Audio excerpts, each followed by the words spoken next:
G'day and welcome back to Tobacco in Boston. In today's video we are visiting the Studley Royal Park, which includes the ruins of Fountains Abbey. This was inscribed by UNESCO back in 1986 and we had the pleasure of visiting in February 2026.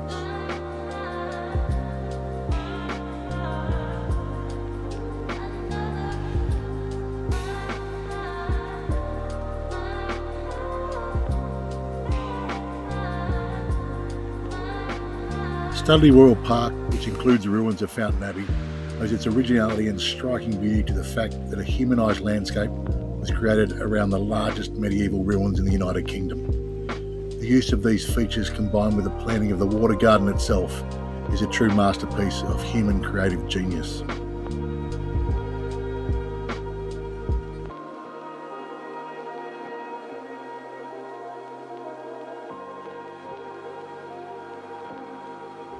Combining the remains of the richest abbey in England, the Jacobean Fountains Hall, and Burge's miniature neo-Gothic masterpiece of St Mary's with the Warden Gardens and Deer Park into one harmonious whole, Studley Royal Park, including the ruins of Fountains Abbey, illustrates the power of medieval monasticism and the taste of the wealth of the European upper classes in the 18th century.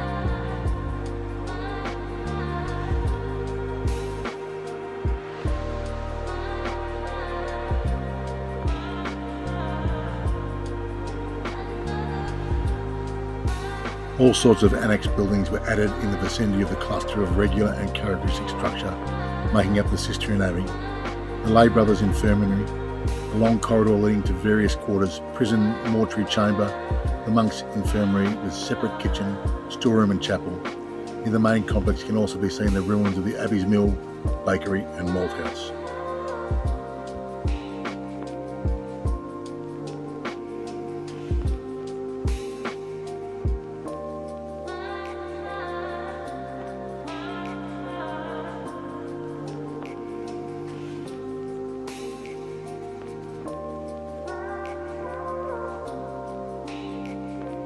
Fountains Abbey was founded in 1132 by 13 monks of St Mary's of York, who were searching for an ideal of life in closer keeping with St Benedict's teachings. In 1133, Fountains was recognised as a daughter house of Clairvaux.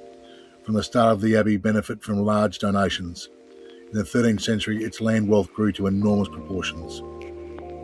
When the monastic community was broken up after 1530, Fountains was the richest abbey in the kingdom. These 4 centuries of prosperity are reflected in the utter magnitude of the ruins of the buildings, which constituted the largest monastic complex in Great Britain. Its construction lasted from the 12th to the 16th century, but the abbey was abolished by Henery VIII.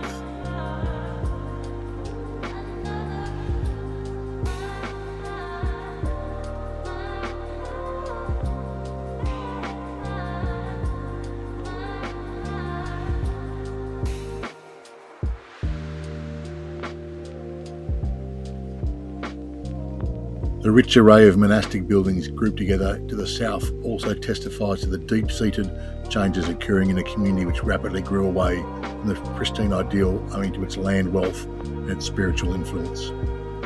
Around the cloister to the east can be seen the remains of the chapter house, perpendicular to the gallery, separated from the transept by a vestry.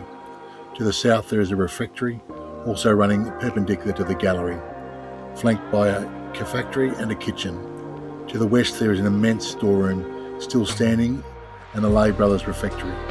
The monks' dormitory, originally located on the upper floor to the east wing, is no longer there.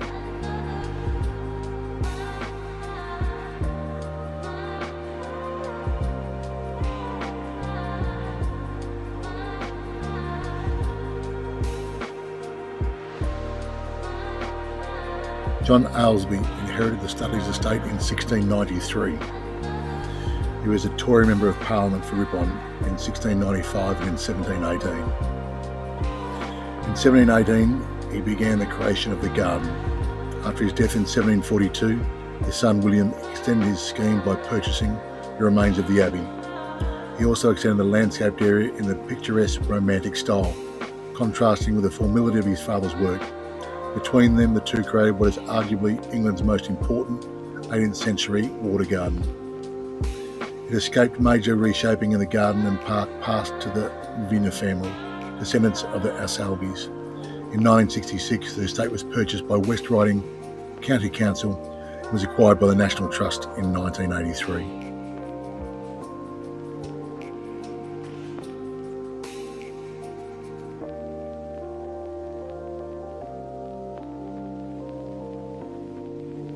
St Mary's Church in Studley Royal, 1 kilometre north of Fountains Abbey, is typical of the neo-Gothic style of the Victorian age.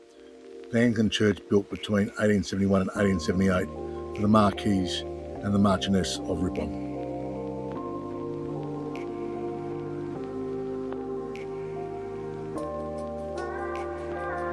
We hope you've enjoyed this short video of our visit to the Studley Royal Park, which includes the ruins of Fountains Abbey back in February 2026. If you've liked what you've seen, please like and subscribe, and we hope to see you at our next UNESCO site in the very near future.